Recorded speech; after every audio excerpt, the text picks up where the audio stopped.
Good afternoon.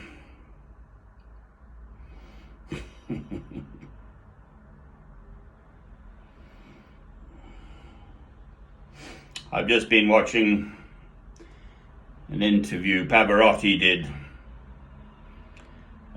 when he was 67 and still in sort of his full strength as a singer. He only died a few years later, at the age of 71.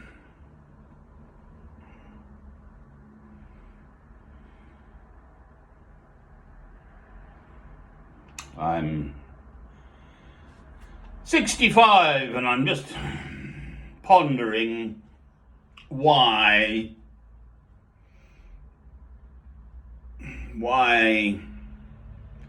is there evil in this world? Why suffering? Why injustice?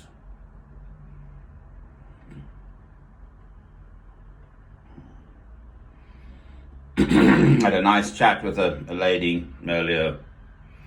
There's a local Tesco store here, and you sort of meet people somehow. I walk there in bare feet. Ooh, shock horror. People ask me why, and I say, well, I do it for the 2/3 of the world's population who can't afford shoes. I can, but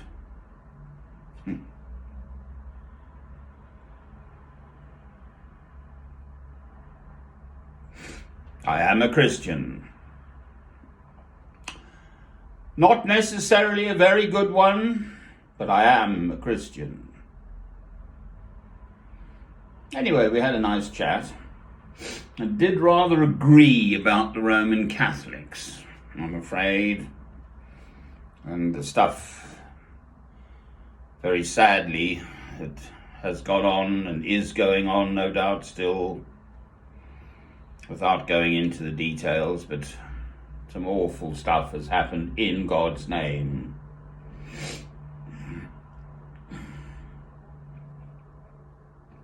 Through that very large organization of man, which traces its origins back to Peter, Simon Peter, the rock, Cephas.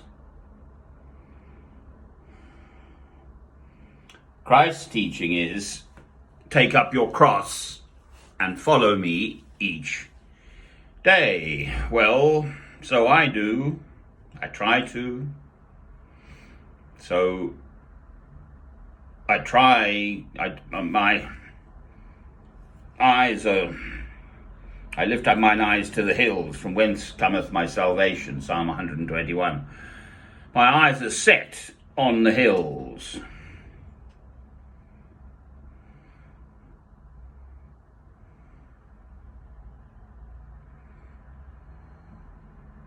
I am a foot soldier down here, plodding along. So specifically, why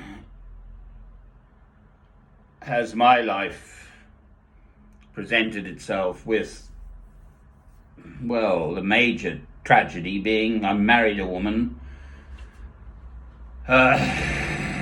We brought a child into this world, Robert Francis, in a proper, normal marriage. I had a good job and a home and all that sort of stuff.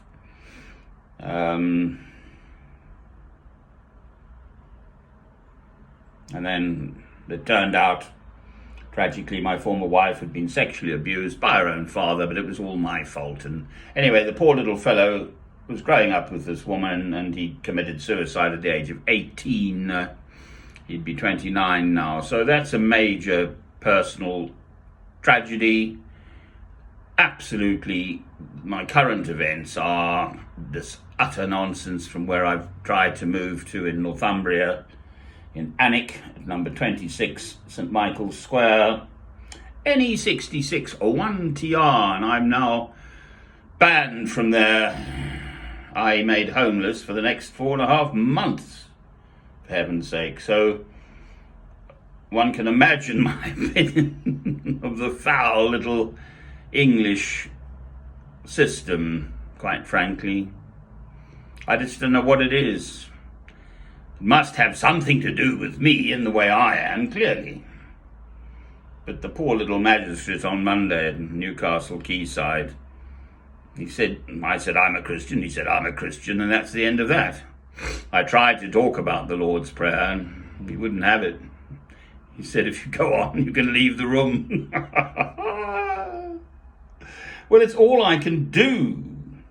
Pavarotti has a beautiful, virtually unsurpassingly beautiful voice, which people love. I speak as a Christian. I've got over 3,500 films up on 6 channels on YouTube. I speak as a Christian. Well, I happen to think that's very beautiful too. I wouldn't do it otherwise. I went into that court. I'm proud of what I'm doing to seek and find God's will for me. I think that's a jolly fine way to live.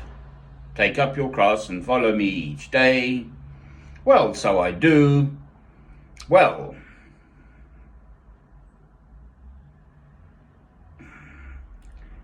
that is what I am. I am a Christian, and I'm proud of that, and what I am, and my background, and my family, and all the rest of it.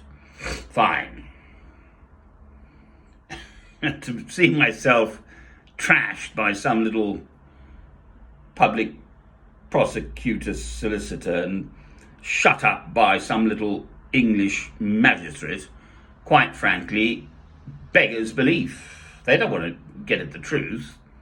They just want to achieve their little brownie points. Anyway, I've got it in the neck yet again. 4.5 months of homelessness ahead. Well, I'm alive today.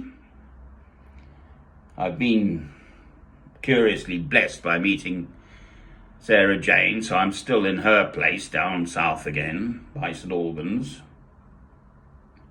But obviously I can't just stick around here forever if our relationship doesn't progress, as it were. So, let the woes of today be sufficient unto the day. Yesterday's woes have gone, tomorrow's woes haven't happened. It seems to be my lot in life.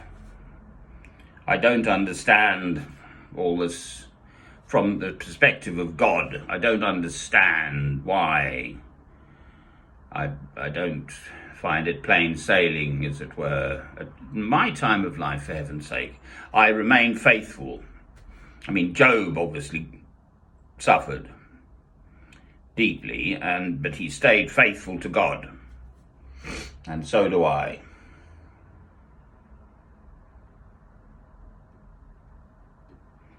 Come what may. God is eternal. God is the only thing, entity, being that was, is, and will be in everything and everywhere, in all time and everything. Everything else will come to nothing. So the beauty is one tries to understand God.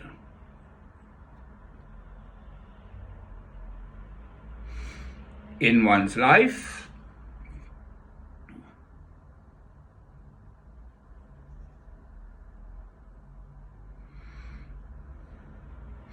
I met those 2 lovely ladies on the train yesterday, youngsters, sort of late 20s, I think, black ladies, Ghanaian.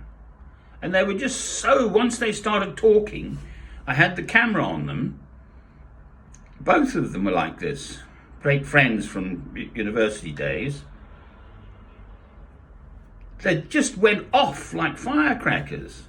I had the camera on them, and both of them, the hands were just talking about what they loved and what this and that.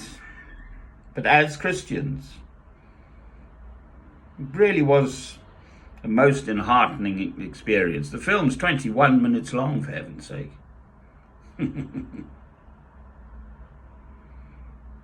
Well, how lovely. So, I see that as really quite a blessing to... I could have sat anywhere, obviously, but no, my spirit ended up sitting next to those two young women. Literally, it's a 3.5 hour journey or something, and we probably started chatting after about maybe half an hour or something. They were kind of busy and I was just sitting there, but we got chatting and then kind of realized that we're all Christians and so on. And then we just absolutely, well, they did. Hopefully I stayed in the background, just let them speak. But it really was a most enheartening experience. Two complete strangers, and yet we were just together in Christ. Amen.